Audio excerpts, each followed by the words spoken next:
Medicare Advantage is great if you don't actually need it.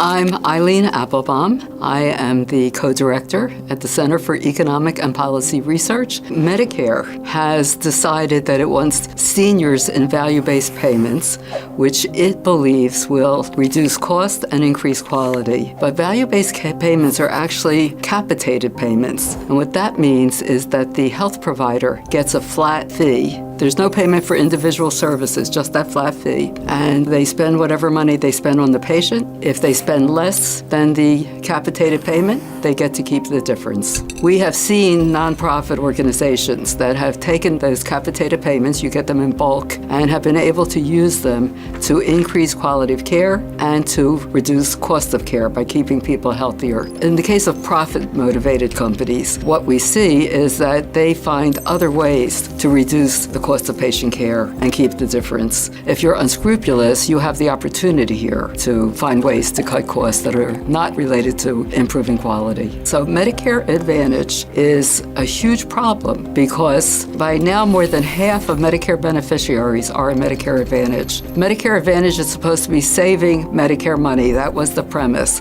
But the Medicare Advantage plans are owned by insurance companies. They are not Medicare. They are insurance plans. People who go into Medicare generally are sicker. If you know that you're going to need health care, you are going to opt for traditional Medicare because you can pick your doctor, you can pick your nursing home, you can choose the facilities you want and get the quality that you want. So those patients are sicker. Medicare uses the cost of treating those patients as a benchmark. And because the Medicare Advantage plans have a healthier population, they can always beat the benchmark. If they beat the benchmark, Medicare says, oh yeah, you beat the benchmark. Here, let us give you, call it a subsidy or a kickback. In a capitated payment system, you get more for taking care of sicker patients. And so they code their patients as sicker than they really are, collect a higher capitated payment, but these people they're not as sick as they've been coded. They don't require the extra services. They just pocket that money for themselves. That's illegal. That's fraud. That's taking advantage of taxpayers. Your premiums are going to go up as a result.